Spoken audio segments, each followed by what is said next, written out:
അസ്സലാമലൈക്കും. എന്തൊക്കെ വർത്താനം? യാസിറാണ് പൂക്കോട്ടുംപാടം. ഇന്നത്തെ ശശികലൻ്റെ കഥ വിട്ടേ. ശശികല വീണ്ടും വീണ്ടും കാന്തപുരത്തിനെതിരെ, ആദ്യം മനുഷ്യരോടൊപ്പം എന്നുള്ള കേരള യാത്രക്കെതിരെ, ഇപ്പം നോളജ് സിറ്റിക്കെതിരെ. അതായത് ഈ ശശികലനെ സംബന്ധിച്ചിടത്തോളം, ശശികലൻ്റെ ടീമിനെ സംബന്ധിച്ചിടത്തോളം മനുഷ്യരോടൊപ്പം എന്ന് പറഞ്ഞു കണ്ട ഒരു ക്യാപ്ഷനിലോ, ഇനിയിപ്പോൾ മൃഗങ്ങളോടൊപ്പം എന്ന് പറഞ്ഞൊരു ക്യാപ്ഷനിലോ ഓൾക്ക് ഇങ്ങനത്തെ ഒരു യാത്ര നടത്താൻ കഴിയുമെന്ന് നമുക്ക് തോന്നുന്നില്ല. അവൾക്ക് ആകെ അറിയുന്നൊരു പണി ഇതന്നെയാണ്. അതായത് ധ്രുവീകരണം, വിഭാഗീയത, നുണ പറച്ചിൽ, ഇങ്ങനെയുള്ള സംഗതികളൊക്കെ ഉണ്ടാക്കിയിട്ട് നാട്ടിലിങ്ങനെ പ്രശ്നങ്ങൾ ഉണ്ടാക്കുക. അപ്പോൾ ചില ആൾക്കാർ ചോദിച്ചു, ഇതിനൊക്കെ മറുപടി പറയേണ്ടതുണ്ടോ? ഇതിന് മൗനമായി നിന്നിട്ട് വലിയ കാര്യമുണ്ടോ? കുറച്ചൊക്കെ നമ്മൾ പറയണ്ടേ? ആലോചിച്ച് നോക്കി. ഇപ്പോൾ കുംഭമേള നടത്തരുത്, കുംഭമേള നടത്തരുത് എന്ന് പറഞ്ഞിരിക്കണമെന്ന് പറഞ്ഞപ്പോൾ ഒരു പ്രശ്നം. ആരെ ഇതൊക്കെ പറഞ്ഞു? നീ കുംഭമേള നടത്തിയ എന്താ കുഴപ്പം? മുസ്ലിം സമുദായത്തിനൊരു കുഴപ്പമുണ്ടെന്ന് എനിക്ക് തോന്നുന്നില്ല. അതൊന്നും മൈൻഡ് തന്നെ വെച്ചിട്ടില്ല. അത് ഹൈന്ദവ വിശ്വാസികളുടെ വിശ്വാസപരമായ കാര്യമാണെന്നുണ്ടെങ്കിൽ തിരുനാവായയിലോ ഇനിയിപ്പോൾ വേറെ എവിടെ, മലപ്പുറത്തോ എവിടെ വേണമെങ്കിലും നടത്തിയെന്ന് കരുതിയത് എന്താ കുഴപ്പം? അതുകൊണ്ട് പ്രത്യേകിച്ചൊരു ബുദ്ധിമുട്ടോ അല്ലെങ്കിൽ പ്രത്യേകിച്ചൊരു മൈനസോ അല്ലെങ്കിൽ ക്ഷീണോ അല്ലെങ്കിൽ ഒരു വലിയൊരു ഉണർവോ ഇത് രണ്ടും ഇവിടെ ആരെ സംബന്ധിച്ചിടത്തോളം ഉണ്ടാവും എന്ന് തോന്നില്ല. അത് ഹൈന്ദവ വിശ്വാസികളുടെ വിശ്വാസമാണെങ്കിൽ ഓല് നടത്തട്ടെ. അവിടെ കച്ചവടം കാര്യങ്ങളും അതുമായി സഹകരിക്കുന്ന ആളുകളൊക്കെ സഹകരിക്കും.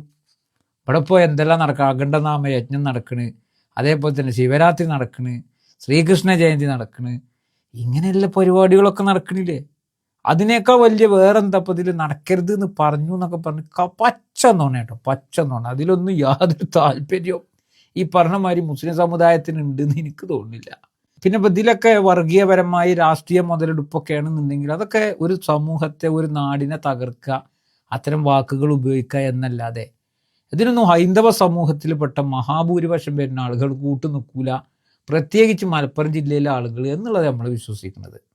ഇപ്പോൾ നിങ്ങൾ ആലോചിച്ച് നോക്കി, ഇപ്പോൾ ഉത്തരേന്ത്യയിലൊക്കെ പല സംഭവ വികാസങ്ങളും നടക്കുമ്പോൾ അവിടുത്തെ പള്ളികളും മറ്റും ഒക്കെ ടാർപോളിനിട്ട് മൂടുന്നതൊക്കെ കാണാം. ഇവിടെ ഇപ്പോൾ കാന്തപുരം എ പി അബൂബക്കർ മുസ്ലിയാർ കേരള യാത്ര നടത്തി, മനുഷ്യരോടൊപ്പം നടത്തി. ഒരു വണ്ടിക്ക് വരെ, ഒരു ഹൈന്ദവ സഹോദരന് പോയിട്ട് ഒരു വണ്ടി വരെ തടസ്സപ്പെട്ടതായിട്ട് എവിടെയും റിപ്പോർട്ട് ചെയ്തിട്ടില്ല. എല്ലാ നിലക്കും അടിപൊളിയായിട്ടാണ് ആ പരിപാടി കടന്നുപോയത് എന്നുള്ളതാണ്. പക്ഷെ അതിനെതിരെ ശശികല രംഗത്ത് വന്നു. ഇപ്പം നോളജ് സിറ്റിക്കെതിരെയാണ്. നോളജ് സിറ്റിയിൽ എന്തോ പാലുണ്ടാക്കിയത്, അതേപോലെ തന്നെ ഒരു കീറക്കടലാസിൻ്റെ പിൻബലല്ല, അത് വിവരാവകാശം വെച്ച് ചോദിച്ചിട്ടുണ്ട് എന്നൊക്കെ പറഞ്ഞുകൊണ്ട് കുംഭമേളക്ക് തടസ്സം നിൽക്കുന്നവർ നോളജ് സിറ്റിയെക്കുറിച്ച് എന്താ പരിശോധിക്കാത്തതെന്നൊക്കെ ചോദിക്കും. ആരെ കുംഭമേളക്ക് തടസ്സം നിന്നത്? കുംഭമേളയും നോളജ് സിറ്റിയും തമ്മിൽ എന്ത് ബന്ധമല്ലേ?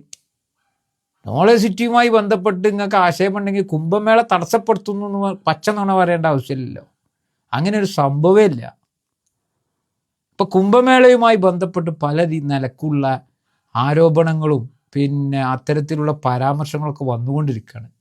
സത്യത്തിൽ അതൊക്കെ പരാമർശിക്കുന്ന ആളുകൾക്ക് രാഷ്ട്രീയ മുതലെടുപ്പാണ് എന്നുള്ളത് നമ്മളെ മതേതര സമൂഹം തിരിച്ചറിയേണ്ടതുണ്ട്, പ്രത്യേകിച്ച് ഹൈന്ദവ സമൂഹം തിരിച്ചറിയേണ്ടതുണ്ട്. ശശികലയെ പോലെയുള്ള ആളുകളൊക്കെ നമ്മളെ തമ്മിൽ തെറ്റിച്ചുങ്ങാണ്ട് അധികാര കസേരയിൽ ഇരിക്കാൻ വേണ്ടി കേരളത്തിൽ അത്തരത്തിലുള്ള വിഭാഗീയ പ്രവർത്തനങ്ങൾക്കും രാഷ്ട്രീയ മുതലെടുപ്പിനുമൊക്കെ ചുക്കാൻ പിടിച്ചുകൊണ്ടിരിക്കുകയാണ് എന്നുള്ളത് പ്രബുദ്ധ കേരളം മനസ്സിലാക്കുക. അതിനൊന്നും യാതൊരു വില കൽപ്പിക്കരുത്. ഇവിടെ ആര് കുംഭമേള നടത്തിയാലും മറ്റുള്ള ആഘോഷങ്ങൾ നടത്തിയാലും നിങ്ങൾക്കറിയാലോ, നമ്മളൊക്കെ അങ്ങോട്ടും ഇങ്ങോട്ടൊക്കെ സഹകരിച്ചു കൊണ്ടും സ്ഥാപനങ്ങളും കച്ചവടങ്ങളും മറ്റുള്ള എന്ത് ആയിക്കോട്ടെ സാമ്പത്തികമായും മറ്റുള്ളതൊക്കെ അങ്ങോട്ടും ഇങ്ങോട്ടൊക്കെ സഹകരിച്ച് മുന്നോട്ട് പോകുന്ന ആൾക്കാരാണ്. അപ്പോൾ നമ്മളെ തമ്മിൽ ഈ ഐക്യം തകർത്താലേ ഇവർക്കൊക്കെ അധികാരത്തിൽ വരാൻ പറ്റുള്ളൂ എന്നുള്ള അതിൻ്റെ കാഴ്ചപ്പാടിൻ്റെ പുറത്താണ് ഒരിക്കലും യോജിപ്പില്ലാത്ത ഇത്തരം പരാമർശങ്ങളുമായി രംഗത്ത് വരുന്നത്.